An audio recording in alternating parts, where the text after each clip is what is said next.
நேசிப்பாயா cinema விமர்சனம். ஆகாஷ் முரளி அவர்களும் அதித்தி சங்கர் அவர்களும் காதலித்து பிரிந்து விடுகின்றனர். நீண்ட நாட்களுக்கு பிறகு அதித்தி சங்கர் போர்ச்சுங்கல் நாட்டில் ஒரு கொலை வழக்கில் கைதாகி இருப்பதை டிவி செய்தியில் பார்த்து ஆகாஷ் முரளி அதிர்கிறார். முன்னாள் காதலியை பார்க்க போர்ச்சுங்கல் செல்கிறார். அங்கு அதித்தி சங்கர் குற்றம் செய்யவில்லை என்பதை அறிந்து உண்மையான கொலையாளியை கண்டுபிடிக்க போராடுகிறார். அதில் அவரால் வெற்றி பெற முடிந்ததா, அதித்தி சங்கரை கொலை பழியில் இருந்து மீட்க முடிந்ததா என்பது மீதி கதை.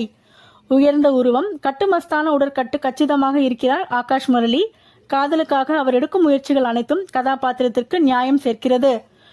அதித்தி சங்கர் நடிப்பில் முதிர்ச்சி, புன்னகை பூக்கும் முகத்தோட காதலை மறக்கவும் முடியாமல் தவிக்கும் இடங்களில் நுட்பமான உணர்வுகளை வெளிப்படுத்தி மனதில் நிற்கிறார்.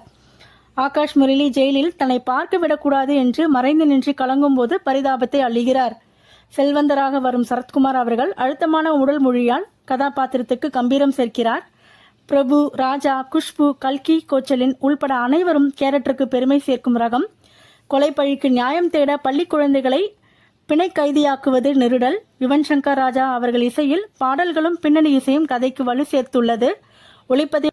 ஒளிப்பதிவாளர் கேமரூன் எரிக் பிரைசன் போர்ச்சுங்கல் தேசத்தின் செழிப்பை வண்ணமயமாக காண்பித்து படத்துக்கு பலம் சேர்த்துள்ளார்.